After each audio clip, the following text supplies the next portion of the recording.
Salut à tous, c'est Cyril71, bienvenue dans cette nouvelle vidéo en ce jeudi 7 avril 2022, ce jeudi soir.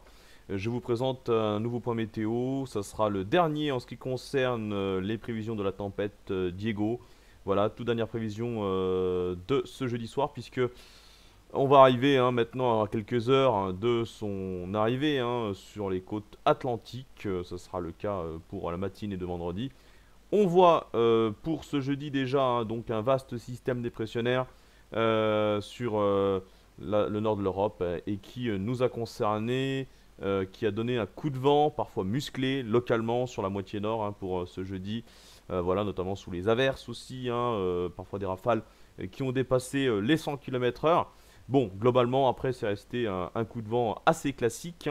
Rien de très remarquable non plus. Voilà. Alors maintenant, on va surveiller cette dépression secondaire qui donc a été nommée Diego. Alors voilà, un coup les modèles la voient, d'autres modèles ne la voient pas. Bref, c'est un petit peu n'importe quoi, c'est très compliqué. On l'a bien vu hier en live, on est passé de tout à rien. Donc bon, ce soir, on voit que les modèles américains sont plutôt en accord et on voit bien la dépression quand même qui va donc se creuser à partir de ce soir sur le proche Atlantique et qui se dirige donc en direction du sud de la Bretagne ici. Vous voyez, donc elle se creuse jusqu'à 995, 990, voilà. Et à un moment donné, on ne sait pas trop là si elle va continuer à se creuser. On voit qu'elle reste autour des 995 hectopascales en traversant donc la partie centrale de notre pays. Vous voyez, et ensuite elle rejoint le vaste système dépressionnaire scandinave et on passera dans un flux de nord-nord-ouest. Alors, justement, cette dépression se développe par rapport à un conflit de masse d'air important entre une masse d'air plus douce au sud et la masse d'air froide, polaire arctique au nord. Voilà, on voit très bien d'ailleurs que cet air froid polaire ici qui descend à l'arrière de la dépression scandinave. Et on a une dorsale anticyclonique qui en même temps s'élève ici sur l'Atlantique. Donc on a justement, c'est ce qui fait que le vent bascule au nord. Donc on a avec ce conflit de masse d'air un enroulement dépressionnaire qui donc cause la tempête Diego. Et à partir de ce moment-là, on a les isobars qui sont un peu plus resserrés à son sud, comme d'habitude, ce qui provoque ces fameux vents tempétueux.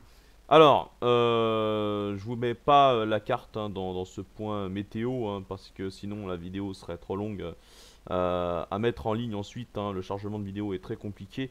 Donc la carte, je vous ai fait une carte des vents qui est disponible dans mon espace communauté. Voilà, comme ça vous allez avoir la carte des vents. Vous allez très vite un petit peu comprendre voilà, à quoi il faut s'attendre, en tout cas par rapport aux toutes dernières prévisions que j'ai pu observer ce jeudi soir.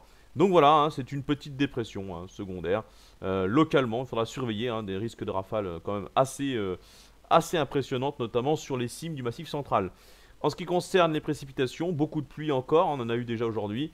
Et on aura également quelques flocons, quelques chutes de neige par isothermie.